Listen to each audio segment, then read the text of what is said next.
This morning, as I was told by Pastor Simon, that we are going to talk about revival. और आज की सुबह जैसे pastor Simon ने मुझे बताया कि हम जो है बेदारी के बारे में बात करने जा रहे हैं.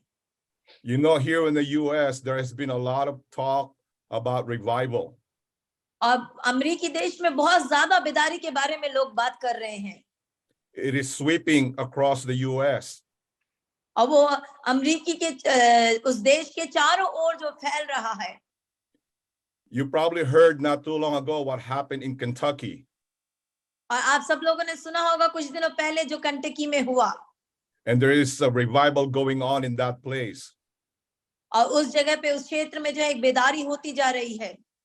And then you probably heard also what happened in Texas. और आपने टेक्सास में जो हुआ उसे भी सुना होगा. And now it's happening in California.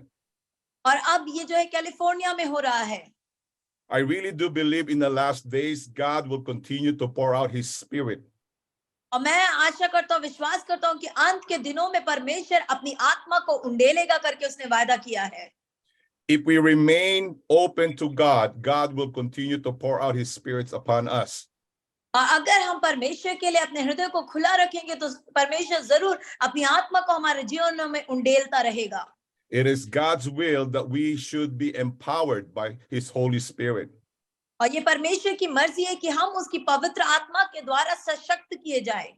So we should always be praying and asking God for revival.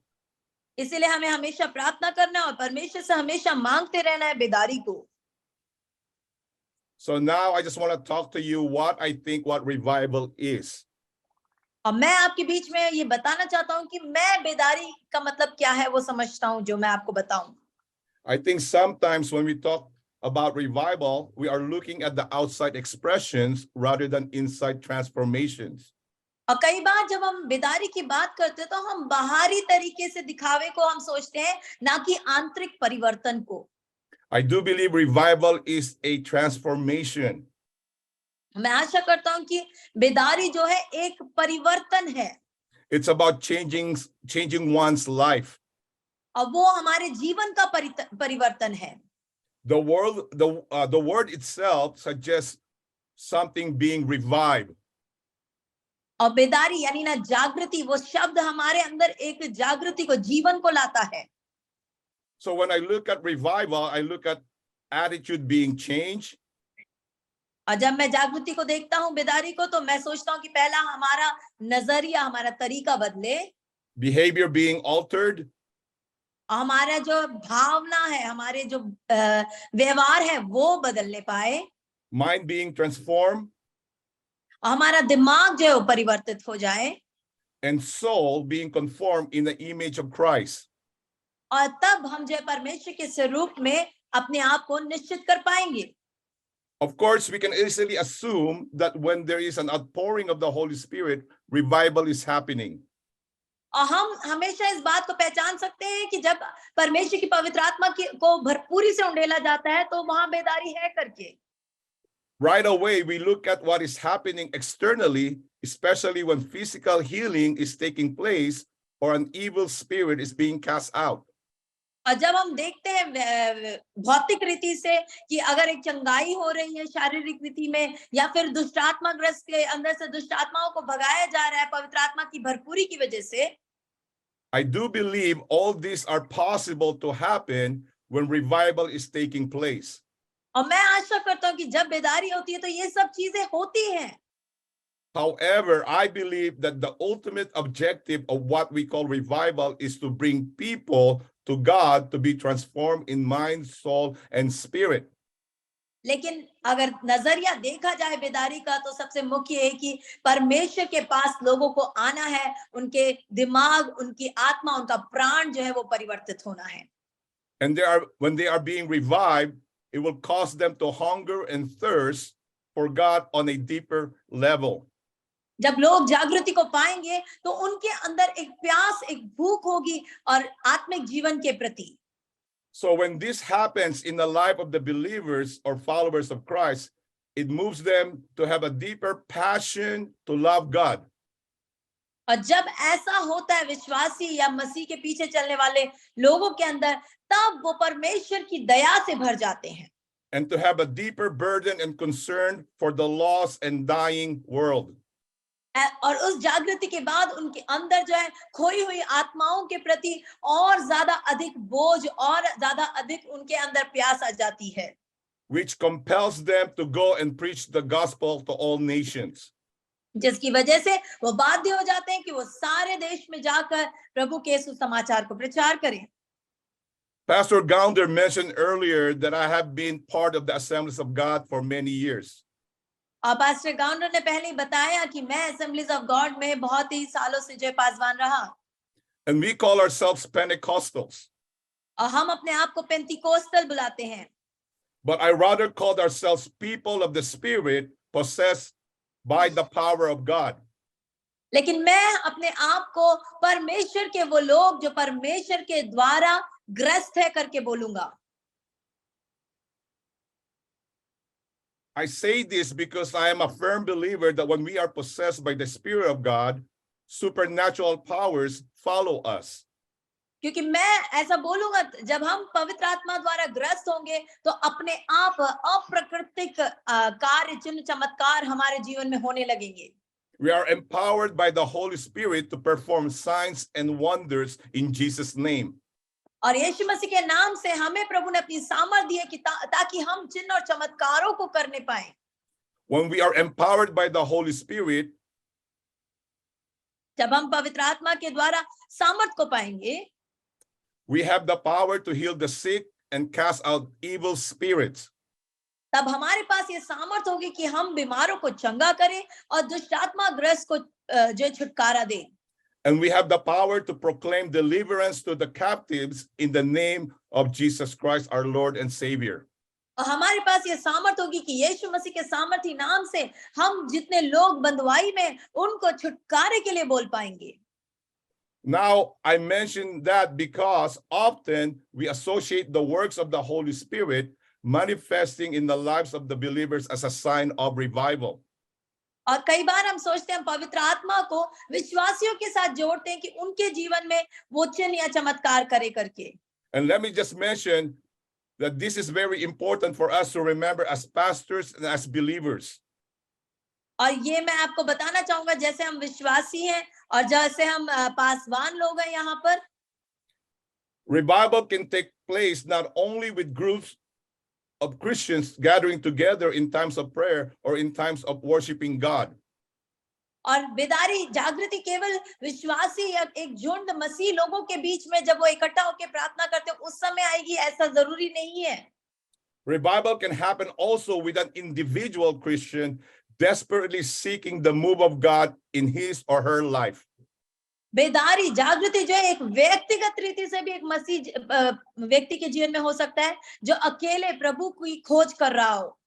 I really think that because of all the revivals, the great outpouring that took place in the past history, और मैं विश्वास करता हूं कि पिछले इतिहास में जब कभी बेदारी हुई है किसी भी जगह पर, we have been influenced to think that if we can only have extended worships or long prayer meetings, then revival would come.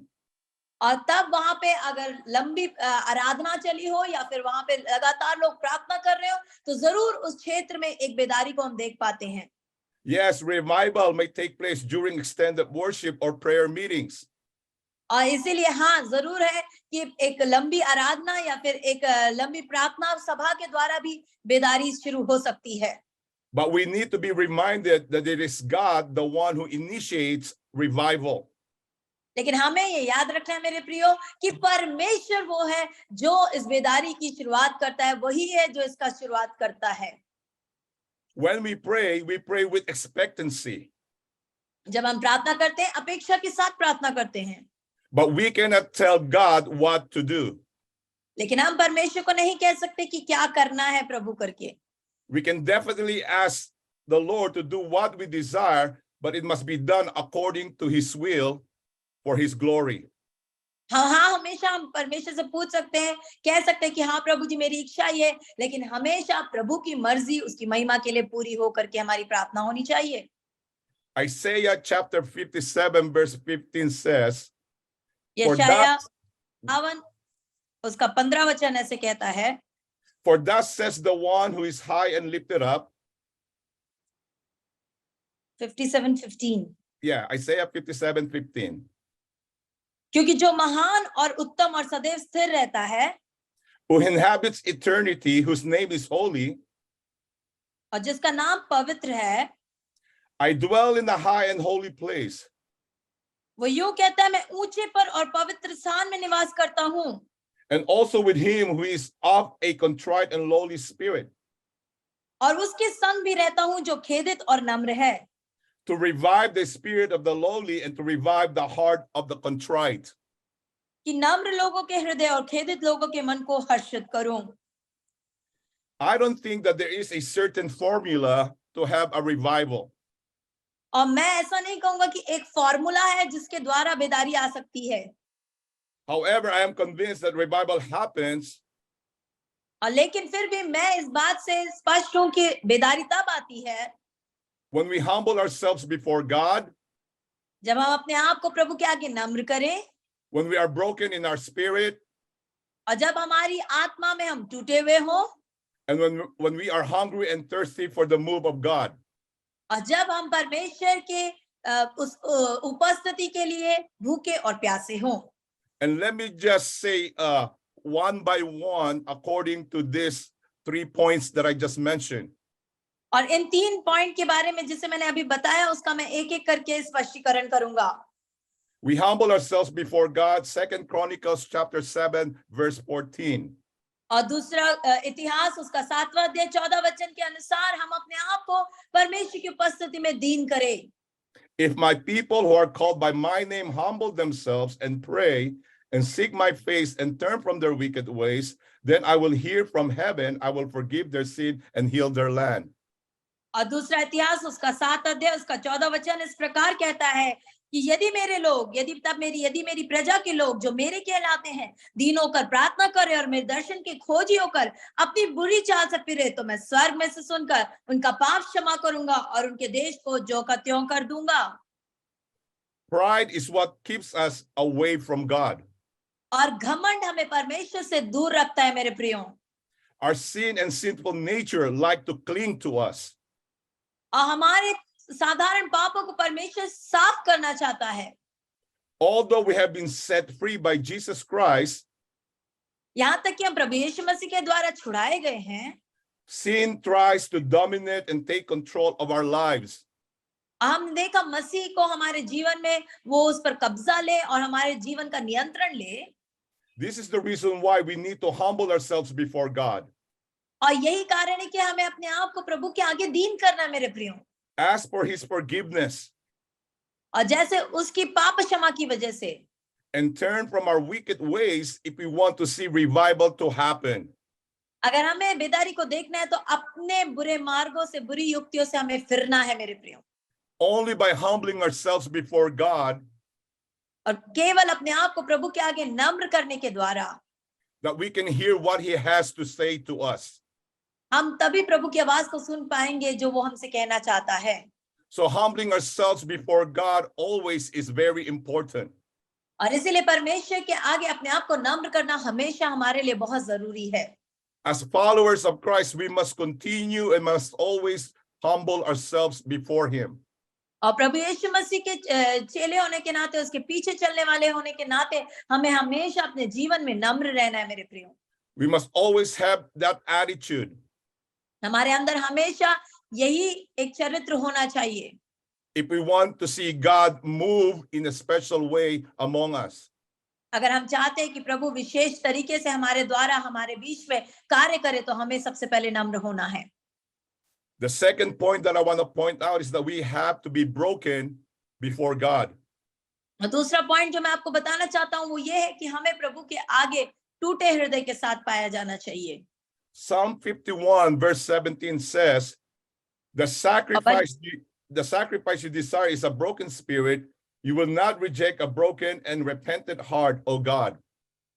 और भजन संहिता 57 उसका 57 51 verse 17.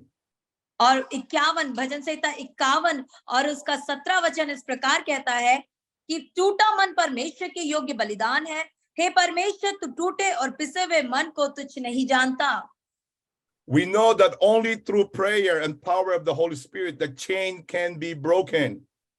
और हम जानते हैं केवल पवित्र आत्मा के द्वारा, पवित्र आत्मा की सामर्थ के द्वारा, प्रार्थना के द्वारा जो है बंधन टूट सकते हैं।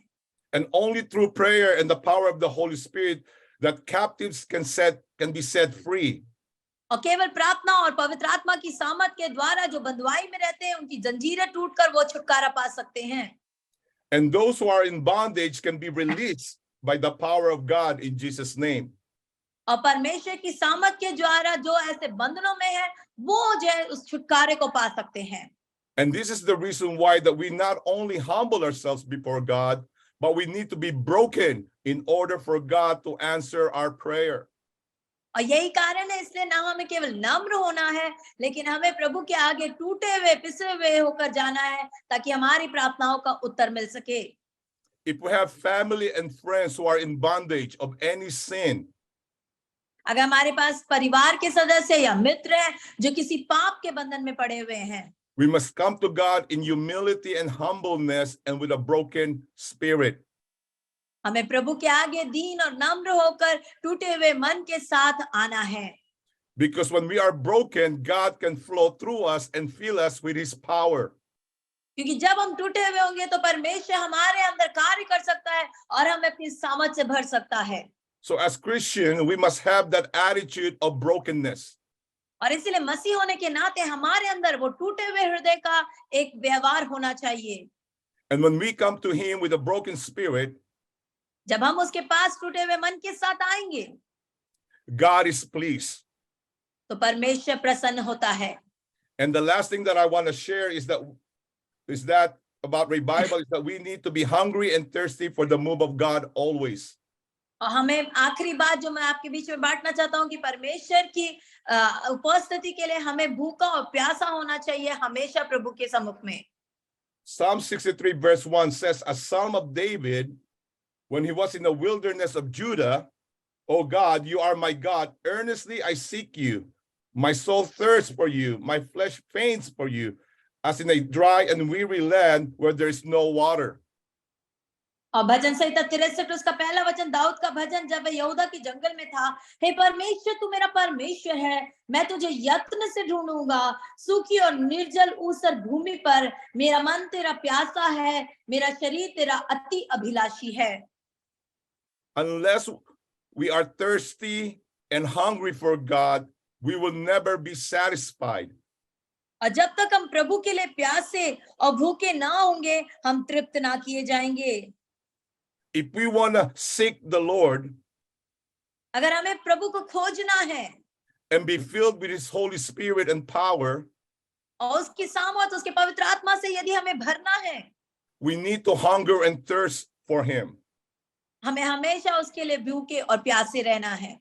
This is what I believe, that revival happens when his people are hungry and thirsty for his move. और ये मैं विश्वास करता हूँ कि जब बेदारी आती है तब जब उसके लोग उसके लिए भूखे और प्यासे रहते हैं। This is what happened in the past history. और यही हुआ है पिछले इतिहास में भी। People were hungry and thirsty for God. लोग जब प्रभु के लिए भूखे और प्यासे हो गए। And this is what is happening now here in America. और यही इस समय अमेरिकी देश में हो रहा है। The young people and the new generations are hungry for God. और जवान लोग जो अगले वंशज है वो प्रभु के लिए प्यासे और भूखे और प्यासे हैं। And now God is moving across the land. और इसीलिए प्रभु इस समय जो है पूरे उस देश पे मंडरा रहा है। He's touching the lives of many young people. और वो कई जवानों के जीवन को छू रहा है। They are turning to God in such passion. और वो परमेश्वर की ओर मुड़ रहे हैं बहुत ज्यादा उत्तेजना के साथ। They are hungering and thirsting for his move. और वो उसके मंडराने के लिए भूखे और प्यासे हैं मेरे प्रियो। So God is feeling their hearts.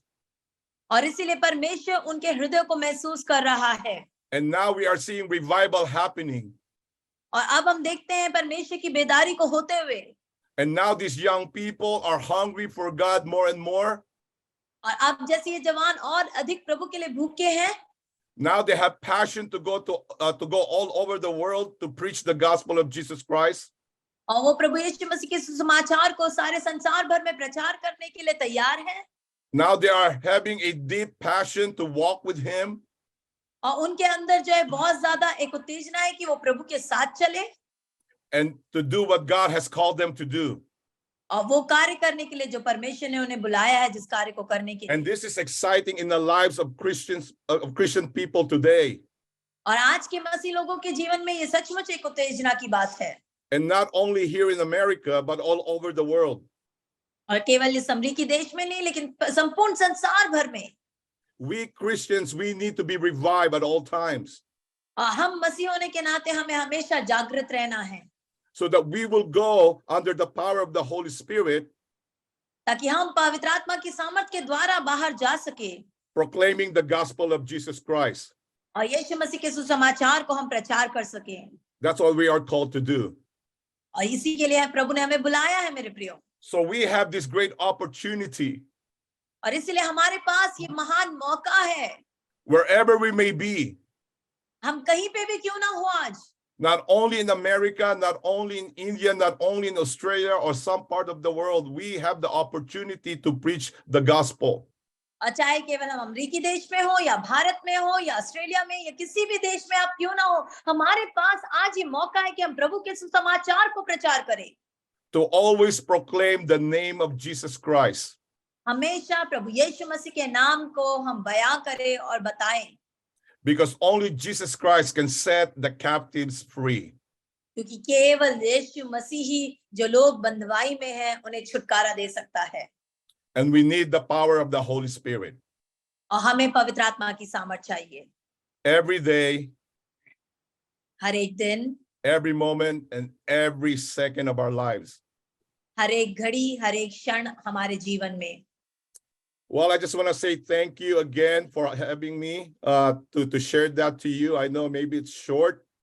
और मैं But जानता हूँ संक्षिप्त में बोला, लेकिन मैं आपका धन्यवाद करना चाहूंगा कि मुझे मौका मिला कि मैं आपके बीच में वचन को बांट सकूं। I am praying that somehow what I have mentioned will speak to your heart today. और मैं प्रार्थना करता हूँ कि जो कुछ मैंने आज बताया वो वचन आपके हृदय से आज बोलो बातचीत करने पाए। Thank you, Pastor Simon. Thank you, everyone, for having me. Let's pray. और धन्यवाद पास्टर साइमन, और धन्यवाद आज सभी का कि आप लोगों ने मुझे मौका दिया। आइए हम प्रार्थना करें। Lord, thank you so much for today. धन्यवाद करते प्रभु आज के दिन के लिए। Thank you for allowing me to have this time together with my friends, with my brothers and sisters in the Lord. धन्यवाद प्रभु, आपने मुझे मौका दिया, ये समय दिया कि मैं अपने मित्रों के साथ, अपने भाई और बहन मसीह भाई बहनों के साथ आज ये बांट सका। I pray that we will always humble ourselves before you. और प्रभु मैं प्रार्थना करता हूँ कि हम सब प्रभु हमेशा आपके आगे दीन रहने पाए, नम्र रहने पाए। That we will always have a broken spirit and contrite heart. और ताकि हमारे अंदर प्रभु एक टूटा हुआ हृदय और प्रभु जी तेरे साथ प्रभु एक सही आत्मा होने पाए। That we will always hunger and thirst for you. और प्रभु हम हमेशा आपके लिए भूखे और प्यासे रहने पाए। And having our hearts open for the power of the Holy Spirit to flow. पवित्र आत्मा हमारे अंदर बहने पाए, इसलिए हमारा हृदय हमेशा आपके लिए खुला रहने पाए प्रभु। You said in your word, it is not by might nor by power, it is by the Holy Spirit, says the Lord. और प्रभु आपने अपने वचन में कहा है कि ना तो बल से ना सामर्थ से पर मेरी आत्मा के द्वारा होगा करके। So God, we thank you. इसलिए धन्यवाद करते प्रभु। We thank you for your son, Jesus Christ, who died on the cross. और प्रभु धन्यवाद आपके बेटे यीशु मसीह के लिए जो कलवरी क्रूस पर हमारे लिए मारा गया। So that we can be saved from sin, death, and hell. ताकि प्रभु जी हम जो है पाप से, मृत्यु से और नरक से बच जाए प्रभु। And thank you also for the resurrection. प्रभु धन्यवाद पुनरुत्थान के लिए। Because now we know our faith is not in vain. क्योंकि अब हम जानते कि हमारा विश्वास किसी व्यर्थ में नहीं है। And now we have this hope हमारे अंदर ये आशा है that even when we die, we will be with you. लेकिन कि हम मर भी जाए तो भी हम आपके साथ रहेंगे प्रभु। Because the same spirit that raised Jesus from the dead is the same spirit that will raise us up from the dead. क्योंकि वही आत्मा जिसने प्रभु यीशु मसीह को मृतकों में से जिलाया, वही आत्मा हमें भी प्रभु जिलाने पाएगी। And that is our hope as Christians. और मसीह होने के नाते ये हमारी आशा है खुदावन। So thank you, God, for your goodness and faithfulness and love for us. और प्रभु धन्यवाद करते हैं आपकी भलाइयों के लिए, आपके विश्वास योग्यता के लिए और आपके प्रेम के लिए जो हमारे लिए है। In Jesus' name, amen. यीशु के नाम से मांगते हैं, आमीन।